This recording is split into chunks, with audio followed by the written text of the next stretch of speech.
I know that every wife should submit to their husband, but it is very difficult. I'm speaking to you as a woman. It is extremely difficult to submit to a man who is not a real man. It takes a lot of grace. And how many of us have grace?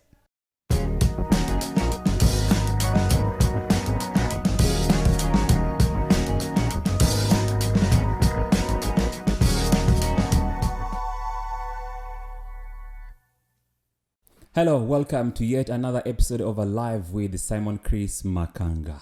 Thank you so much, friends, for the subscription, the likes, and all the comments I have received in the previous episodes. And if you're new on this space, kindly give me that subscription. Thank you so much. My special guest tonight is Jennifer Mudondo Nyiiro. She's the author of this amazing book, Giant in the Hiding. A cry to the man to reposition himself as a head.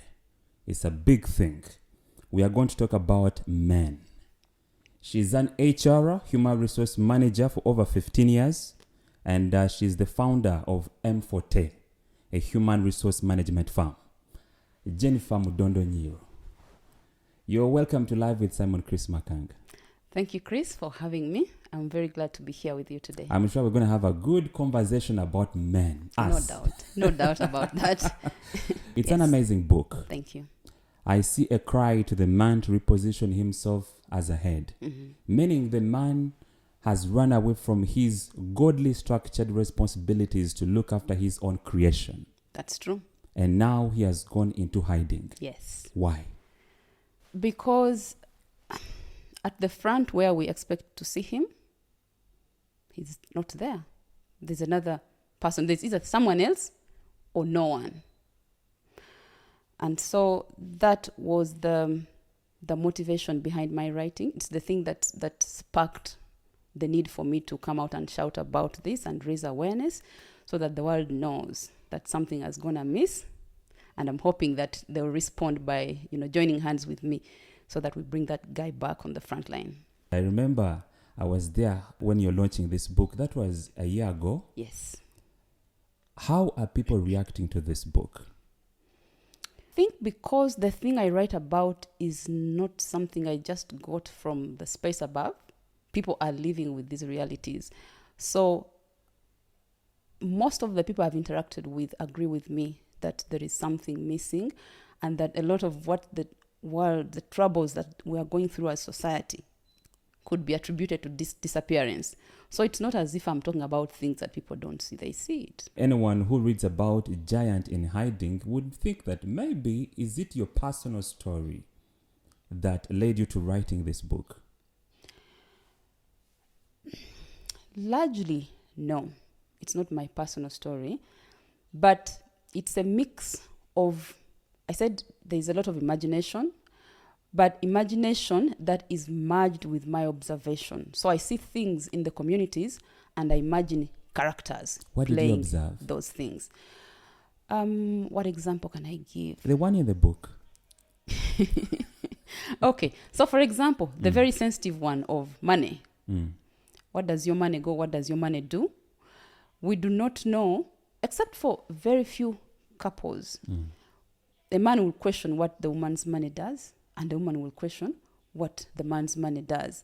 So there seems to be a problem. And yet I think that if there is a leadership role being played out well by the man, we would not have those questions. And this is how. So if we have money goals, financial goals, we would be able to bring together our monies so that there is no need to question. I can give you my money confidently knowing, he's going to manage it because we are looking at a certain goal. But that is not there. So I'm not comfortable to give you my money or even to share with you where I get my money from or how much of it I get, you know. Other stories that show the absence of the man are caring for the children. I am in the hospital. I go to visit in the schools. I do everything about the children. And the most that you do is the biological bit. You know, you are the father. But you don't know how well they are. Some men don't even buy clothes. Even when the child is sick, it is the woman who takes them to hospital. And now it is even worse. It is the woman who goes to the marketplace to look for the money. So at that front, the man is not there still. Even the few men who are able to give the money just end at that. They give the money and that's it. More like what the donors do too. And yet even the donors will follow up sometimes. So what are you telling that man? What I'm saying is this, that you see, you are the man.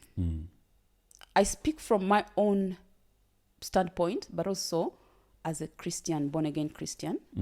By divine appointment, you are the head of the family. Any institution that has leadership that is absent is not going anywhere. It's only a matter of time and it will crumble. So as the head of the family, you have a responsibility to groom, to nurture this family, to cast the vision, to nurture your wife, And the to children. nurture your children, so that you go to that vision. If you are not doing that, it does not matter how much money you Are there leave pushing factors? for the disappearance of the man. Yes. Yes. Okay, let's talk about They're these there. two men Yes. that have come into my mind. When I read The Giant in Hiding and listening to what you've just told me right now, I get a feeling that there is a giant who is hiding within his own home, and there is a giant who has disappeared. He's nowhere to be seen. He can't even sleep home. He has totally disappeared. Did you also talk about that giant? The giant who has physically disappeared. Physically disappeared. Yes, but I dwell most on the one who is actually physically present. So, what are the factors that are pushing him to do that? One of them, and I think it's difficult to separate them because they're sort of entangled into one another. But I think if I could run back, and that is the structure of the book, I run back to the days of my great-grandparents, where we could say there was a bit of stability in the family. Where Mr. Nyiiro, the one you are talking about in the book. that one was my father. Let's talk about the days of Nyiiro's father. That would be my Yes. grandfather, who had a wife who was committed to being wife. So she's home, she does the gardening, she cleans the house, she does the production, as in production of babies. And that's what she's known for. That's what she's groomed for. And so Nyiiro knows that I am the husband. And when they talk about Nyiiro's home, they are talking about my home as the man. Now, we moved away from that setting. And I'm not saying I'm happy with that setting. I'm just stating facts as they were. So now we move away from that setting and come to the current setting where How would you describe it? Where I'm wife, I am CEO, I am founder of some NGO, and I'm running some channels on social media. And I want all those things to go. And so I can't be home when I need to be home. You cannot fault me for that, because I am a product of the metamorphosis of my society. True. So you don't brand me as ill-mannered because I'm an empowered woman. I am just an empowered woman. So when I marry Chris, who is kind of the same man as he was, because you have not been touched, you have not been reshaped. I have been. But we are living in the same society. Yeah, we are living which in the same requires society. both of us to do exactly what you're doing. Yes. With a minimal difference. So for you, no one has tampered with you. You are like my grandfather. You are an African man. You are marrying me, who has all those things. What do you mean I've dreams. not been tempered? No one has told you that, look, the woman you are going to marry is sharp. She's not like your grandmother. Has anyone told you that? When they were nurturing you, no one has told you. I'm telling you now. So you therefore need to change your game in the way you do your husband role, if you are my husband. Now, that is where the problem is, because I am living my dream and I'm so focused on it. And you don't appreciate that because you think I'm ill-mannered. So you give me a call and I say, you know what? I've just entered into this meeting with fellow CEOs. I think we might be late. I'm going to go up to 9. And you are thinking, what sort of wife is this? She's disrespectful just because she's pursuing her career. She thinks this, she thinks that. So who are you leaving the children for? I love my children, but I really love this CEO thing. So that is partly where the problem is coming from. That we have failed to match the version of the man we have now to the version of the woman we have now. Of course, there will be sparks. But the other factors are, we are no longer the Africa that was far away from everything. We are an Africa that is, very close to everything in the world. You're going to find that cultures are crisscrossing. So is there a way to strike a balance? Yes, and that is the subject of my book. The very first thing that I think we should do is to go back to the basics of grooming children. And I think that right now, we need to help these children, the boy and the girl, to understand that they are supposed to live in partnership, that there should be coexistence. I write at the back... Without suppressing each other. Exactly. Because there are even women who are suppressing men. That's true. That's true. So when I talk about living in partnership, I am saying that, look, we have empowered you. Because we are not going to disempower the woman. We are just climbing higher. It's not going to happen. We have empowered you, but this empowerment is not so that we... It should be abused. It should not be abused. Yeah? But I'm also warning the man, it is very difficult to submit to a man that is not. What do you submit to? There is no leadership. There is no vision.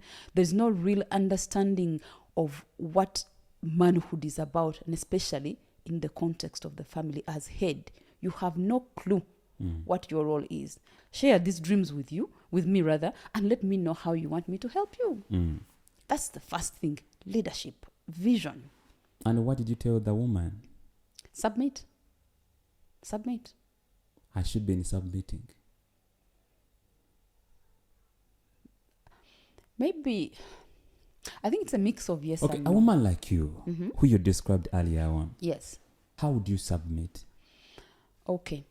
So, first and foremost, when I come into my husband's life, it is to help me. I'm not saying I'm going to kill my dreams. Yeah? I need to understand where he is headed.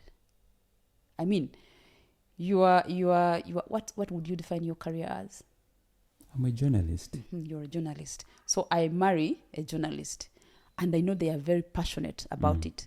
My role is to support them in that.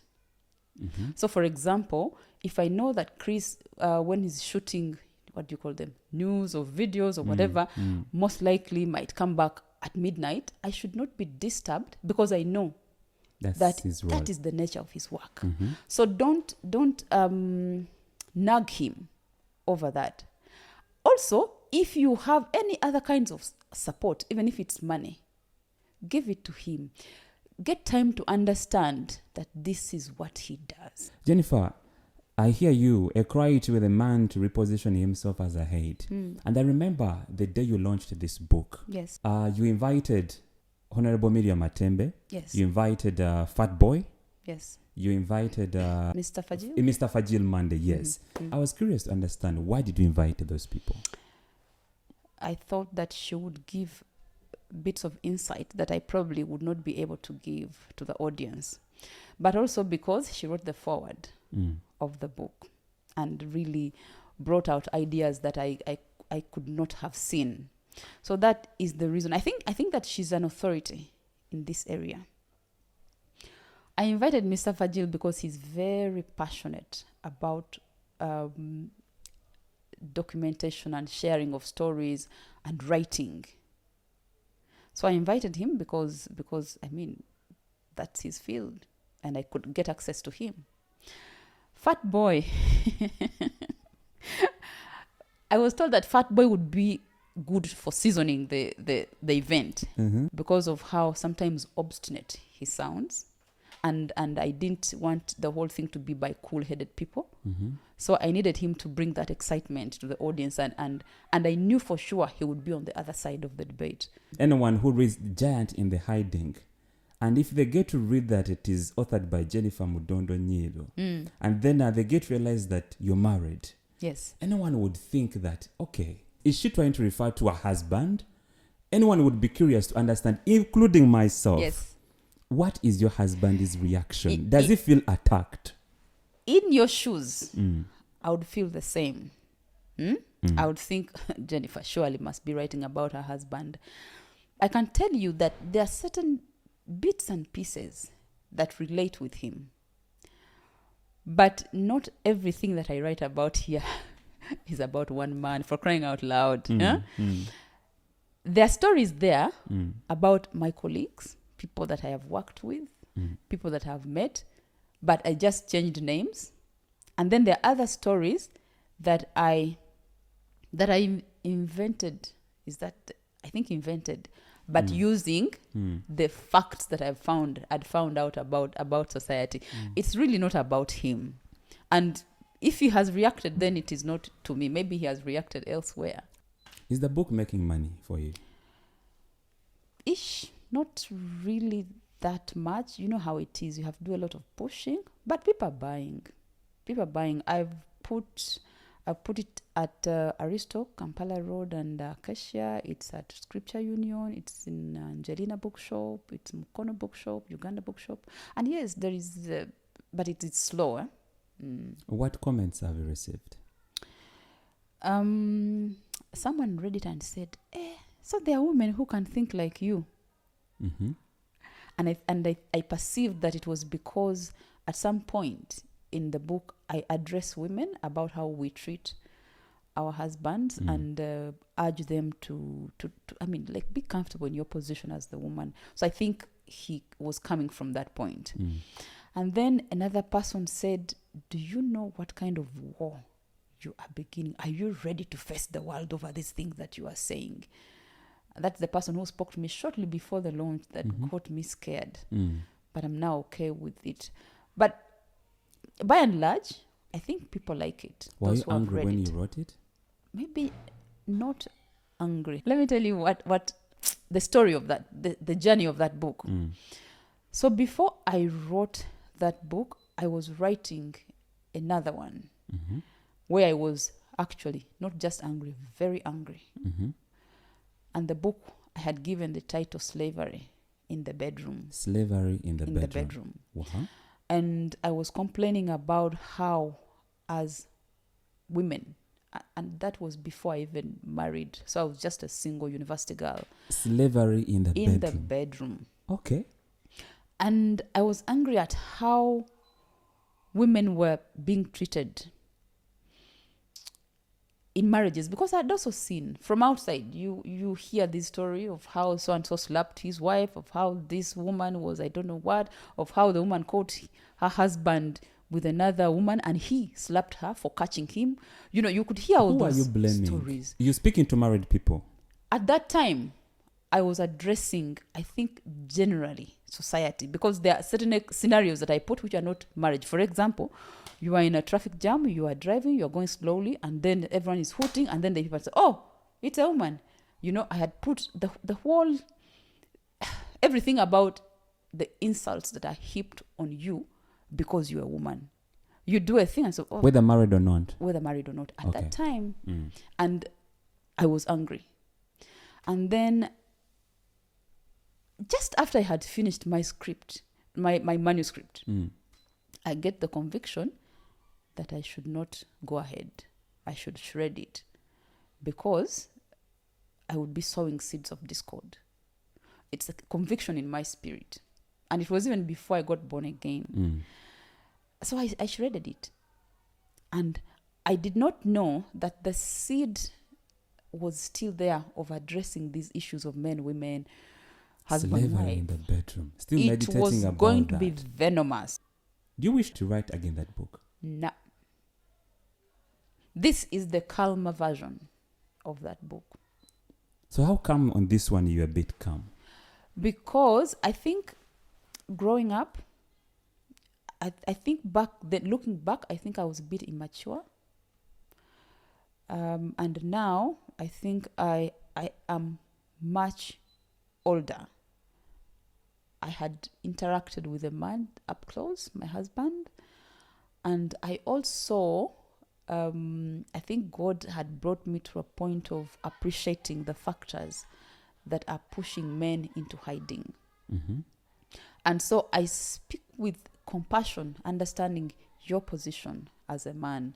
I mean, if I were a man and I were Jennifer's husband, I would grapple maybe sometimes. Mm-hmm. Because I am groomed not to be questioned, not to be... I mean, you are groomed not to be questioned as a man. Mm-hmm. The empowerment that I receive now grooms me to question you, not disrespectfully, but to question you. Mm-hmm. I am groomed to dialogue with you, and you are very uncomfortable To because your setting that you come from has taught you that men are not, I don't know what. Don't you get a feeling that some women don't take initiative to understand that the kind of things they are demanding from a man, they are literally empty? Because we have men, one, they were not raised by any parent. The street raised them. Yes. And then you reach a point, you marry that kind of a person who has totally nothing in regards to any of the demands you have. Because they were not given to him. Yes. Don't you think you're asking for an empty pot? That's true. And that's where my compassion comes from. But what makes this challenging is that even that kind of man will demand respect and submission. Now, that's where the problem is, because I know that every wife should submit to their husband, but it is very difficult. I'm speaking to you as a woman. Mm-hmm. It is extremely difficult to submit to a man who is not a real man. It takes a lot of grace. And how many of us have grace? Who is a real man? For a real man is one who is up to something very intentionally. Yeah? For example, let me give you this example. So you walk to me, you want to propose to me, and even before you meet me, you know that if my wife agrees with me, we will have only 6 children. Abana bafe, we are going to educate them in schools like, that, and that. My savings account already is in that bank. Those things, you are thinking 10 years, 20 years ahead. And who is a real woman? A real woman is the one who, first of all, understands their man. Mm-hmm. Who is willing to sit down with them and talk about, so this is your vision. I think this is how I can contribute to it. But I also have these dreams. So how can you support me? How do we marry these things? Are they many? Have family? No. That's where the challenge is. No, there are not many. But I think we can groom. Now, let me tap into your experience as a human resource manager. 15 years of experience. Yes. Interesting. I know men are egocentric by nature. Yes. As an HR, how would you deal with those egos? I'm laughing because just as you mentioned men are egocentric in nature, you reminded me of a story. And that time I was really like a young tomboy. I'd just come out of university. My first job. There was this tall, huge man. I worked in a factory, so that guy was a factory manager, and then I was the HR admin officer. Mm-hmm. And he did a funny thing that I think he shouldn't have done. Mm-hmm. So I warned him and said, that was wrong.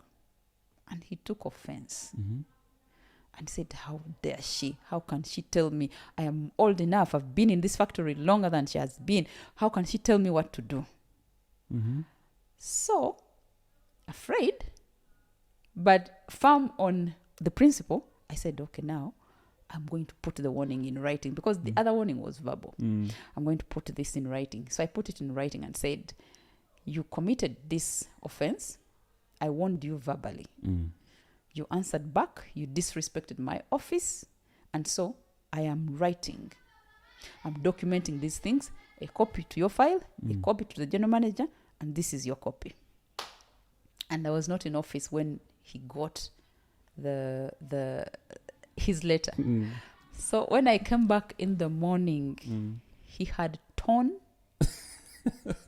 the letter and written something across saying, I'm not your son, that you should sound such warnings to me. How did you deal with it? Now, for me, you know how the HR manual gives you it guides you on how you should deal with, depending on the level of the offense. So now we started with the minor offense, and we had run up to gross misconduct. So I said, this is gross misconduct. I write to the GM. I photocopy the tone. I put back the tone thing and stapled, photocopied it, wrote to the GM, escalation of case. This is gross misconduct, disrespect of my office. I was a tiny girl. Even as I was doing them, I was trembling. Because but very empowered. Yes. And I was just holding on to the principle. I mean, so this how is what the how did you policy balance says. the two? You being an empowered woman or young girl, the way you were, and being an HR. How would you balance the two? I think I speak to myself a lot. And so before I do a thing, I will have, and I think sometimes I overdo it, I will have spoken to Jennifer and said, are you sure this is what you should do? Your subconscious person. I operate a lot there. So by the time it comes out, I have thought and rethought it. And I'm very sure I am right in doing it. So I'm blessed that, and I don't know whether that's a blessing. So you believe in instincts? Yes. A lot? Yes. One of my previous guests, I asked him, what happens if your instinct tell you the wrong thing? It is not usual that your instinct will tell you the wrong thing unless you misread it, because that is intuition, the gut. It is usually telling you the right thing. Are there no incidents where your gut has told you the wrong thing? I do not remember any. And like I said, even when I get the instinct, I may not act immediately. I will interrogate my feeling and interrogate it until I say, okay, go. And I said, maybe it's not a very good thing, because sometimes it has caused me to delay to respond to things, only looking back and saying, oh, I should have done it at the time when I felt it. You sound so religious. You're born again? Yes, I am a born-again Christian. You read the Bible? Yes. And believe in it? Yes. You believe Elijah went to heaven alive? Yes. Why? I believe because the Bible says. I don't know why God decided to take him to heaven alive, but I read the Bible, I believe it. Why did he go to heaven alive? I don't know. But then what happens when you open this book? What comes into your mind? When I open my own your book, own book? Chris, really? I don't know. Sometimes I'm proud to have come up with such a book.